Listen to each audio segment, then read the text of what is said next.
There is a flower born from the mud of ancient temple ponds that contains a natural compound more powerful than many billion-dollar anti-aging creams. It can inhibit the skin-degrading enzyme elastase by nearly 75%, a mechanism that expensive synthetic products struggle to replicate, and its seeds have been known to remain viable for over 1,300 years.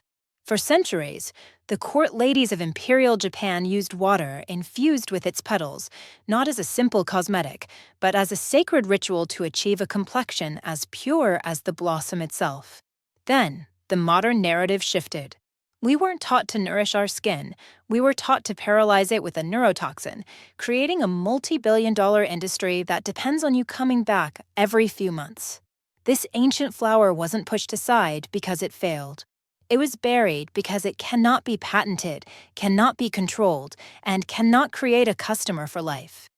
Before I show you the modern science that validates what ancient empresses knew, if this kind of knowledge matters to you, the best way to ensure it continues to exist is simple: just subscribe to the channel. The flower is the sacred lotus, known to science as Nelumbo nicifera. For millennia, its ability to rise pristine and perfect from the mud wasn't just a metaphor for enlightenment, it was a literal blueprint for achieving pure, resilient skin. The disappearance of this knowledge wasn't a simple accident of history, it was a quiet, deliberate act of erasure. This plant was systematically sidelined not because it failed to work, but because it worked in a way that couldn't be controlled. It cannot be patented, its benefits are cumulative and long-lasting, and it doesn't create a customer dependent on the next injection. The great shift happened in the early 2000s, culminating in the 2002 FDA approval of a neurotoxin for cosmetic use. In that moment, the entire philosophy of skincare was inverted, moving from nourishment to paralysis, from supporting the skin's natural vitality to freezing the muscles beneath it. A global industry now worth over $15 billion was built on this new foundation, a business model that profits directly from the temporary nature of its own solution. It requires you to come back, to pay again and again, transforming you from a person seeking health into a predictable source of recurring revenue.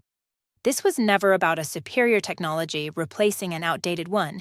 It was about a superior business model replacing a self-sufficient one. The real question isn't whether the lotus works. The emerging science on that is undeniable. The real question is how a sacred plant, revered by cultures from ancient Egypt to Imperial Japan, was so completely and quickly overshadowed by a toxin. To understand what was truly lost, we have to go back in time, to see what these ancient civilizations knew that we were encouraged to forget. Our journey doesn't start in a sterile laboratory. It begins in the deep past, with a testament to resilience so profound it seems impossible. Archaeologists have recovered lotus seeds from an ancient lakebed in China, and after lying dormant for over 1,300 years, those seeds were planted and they grew. This wasn't just a plant. It was a symbol of unending life, a living blueprint for defying the passage of time. For ancient cultures, its ability to emerge perfect and pristine from the mud wasn't a metaphor, it was a direct instruction from nature on how to achieve that same purity and endurance. Thousands of miles away, along the fertile banks of the Nile around 1550 BC, the ancient Egyptians held a similar reverence. In their tombs and papyri, they depicted the sacred water lily, a close cousin of the lotus, as a symbol of creation and rebirth. They infused its petals in ceremonial wines and perfumes, believing they could capture its life-giving essence. This wasn't simple decoration, it was an integral part of their technology of preservation, a sacred element meant to ensure that beauty and vitality would follow them into the eternal afterlife, a promise of renewal against the certainty of decay. Further east, in the cradle of Ayurvedic medicine, the lotus was known as Padma, a cornerstone of both spiritual and physical health for over 3,000 years. Ancient medical texts, like the revered Sushruta Samhita, didn't just admire the flower, they prescribed it. It was used as a powerful astringent and a coolant to treat skin conditions and promote a flawless complexion. For these ancient physicians, the spiritual symbolism and the medicinal function were inseparable. They understood that the same properties that allowed the flower to rise unstained from the mud could protect the human body from impurity and inflammation. This sacred knowledge traveled, carried along the Silk Road and across the seas, taking root in traditional Chinese medicine. Here, the lotus seed, or lianzi, was used to calm the spirit and nourish the body from within, while its flowers and leaves were used to clear heat, a concept directly tied to reducing the kind of inflammation that shows up as redness and irritation on the skin. We see a pattern emerging, a cross-cultural consensus built over millennia. One civilization after another looked at this plant and independently discovered its power to soothe, to purify, and to preserve. But it was in the imperial courts of Japan, during the Nara and Heian periods, that this ancient wisdom reached its most refined expression.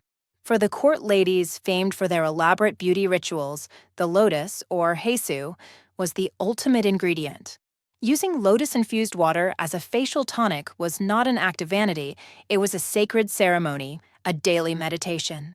The belief was profound and simple, that by anointing your skin with the essence of the flower, you could achieve a complexion as pure and flawless as the blossom itself, embodying the Buddhist ideal of rising perfect from a troubled world.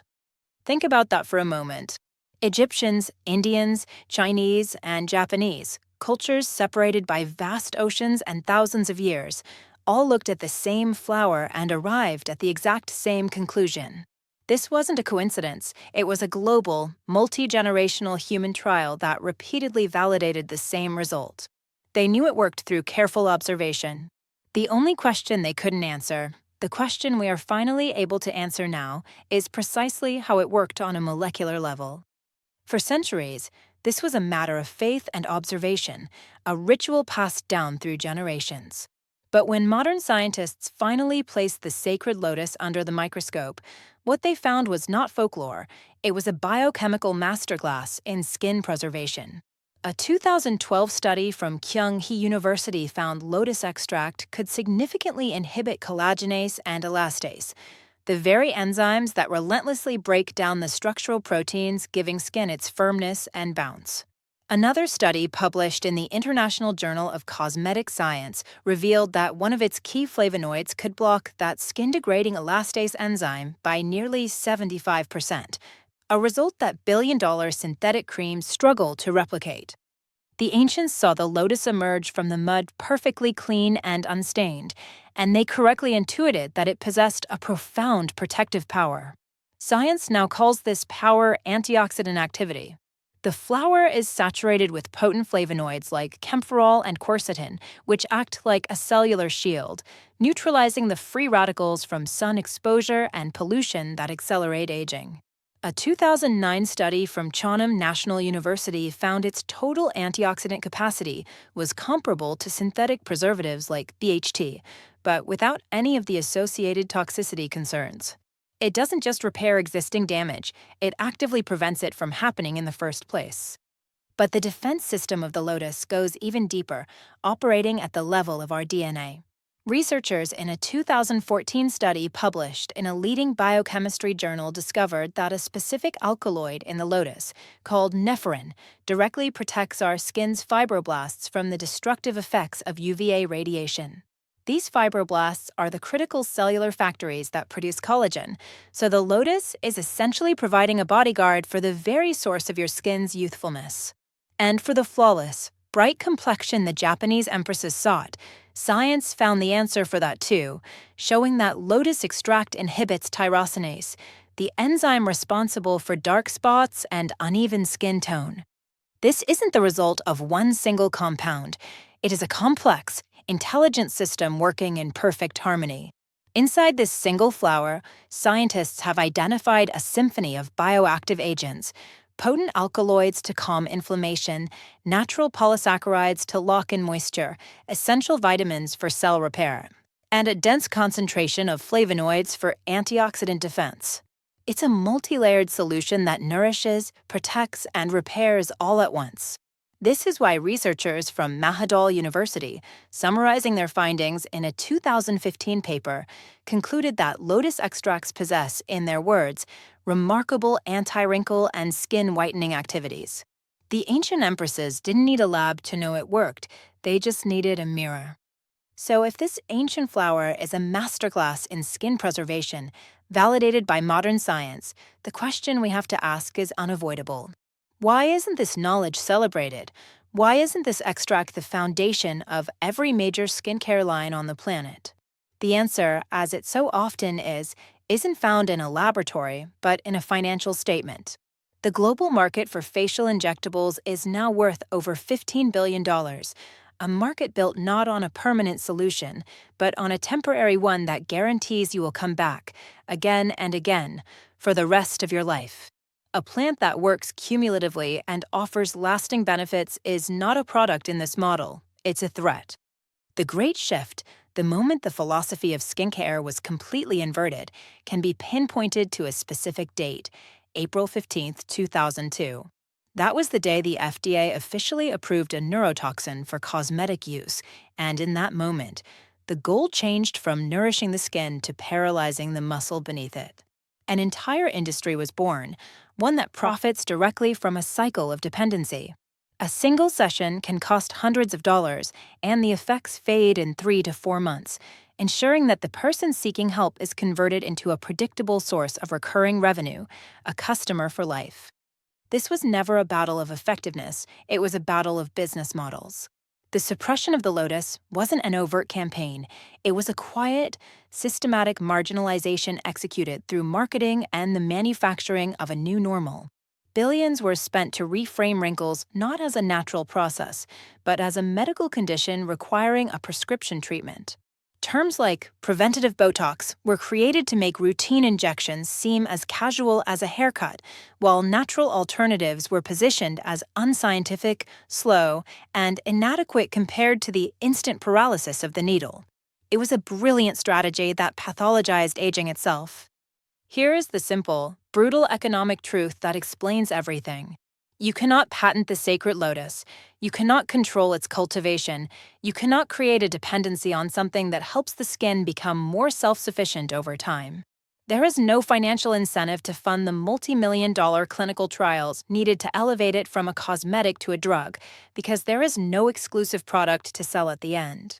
An injectable neurotoxin, however, can be patented, its formulation can be controlled, and its business model is one of the most profitable ever designed. The lotus wasn't forgotten because it stopped working, it was buried because it works in a way that doesn't generate recurring revenue for a $15 billion industry. It offers the one thing that a dependency-based business model cannot tolerate, which is autonomy. The goal was never to find the best solution for your skin, it was to find the most profitable solution for shareholders. And a sacred flower that has been nourishing skin for 3,000 years simply cannot compete with the quarterly earnings report of a toxin that needs to be sold to you, over and over again, forever.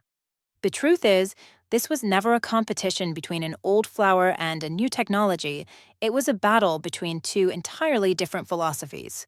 One philosophy believes in nourishing the skin, helping it become more resilient, more self-sufficient, a long-term partnership with nature. The other believes in paralysis, in a temporary fix that creates a permanent customer. One offers autonomy, the other demands dependence. The choice we were given wasn't based on what was best for our skin, it was based on what was best for a quarterly earnings report, and a sacred flower could never compete with that. But this knowledge was never truly destroyed, it was simply buried, waiting patiently like a 1,300-year-old seed. It survived in the quiet wisdom of Japanese and Korean skincare, in the growing movement of people demanding cleaner, more honest ingredients, and in the scientific papers that confirmed what ancient empresses already knew. It proves that a truth rooted in nature cannot be permanently erased by a marketing budget, no matter how large. It can be ignored, it can be marginalized, but it cannot be unmade. It can only wait to be rediscovered by those who are willing to look. Now you are one of the people who knows. You are part of this rediscovery. This knowledge is more than just a skincare tip. It is a shield against a $15 billion industry that profits from making you feel inadequate. Every person who learns this story is one less person who can be convinced that their only option comes from a needle. If you believe this kind of information is a form of freedom, the most powerful thing you can do is share it, and by subscribing, you ensure that more of these buried truths can be brought back into the light. This journey shows us that we have been looking for answers in all the wrong places, in sterile labs and expensive clinics, when the solution has been here all along.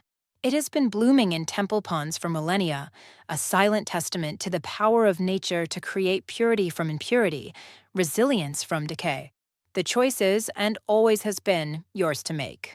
Just remember, the world's most profound beauty secret was never found in a syringe. It has always been rooted in the sacred mud.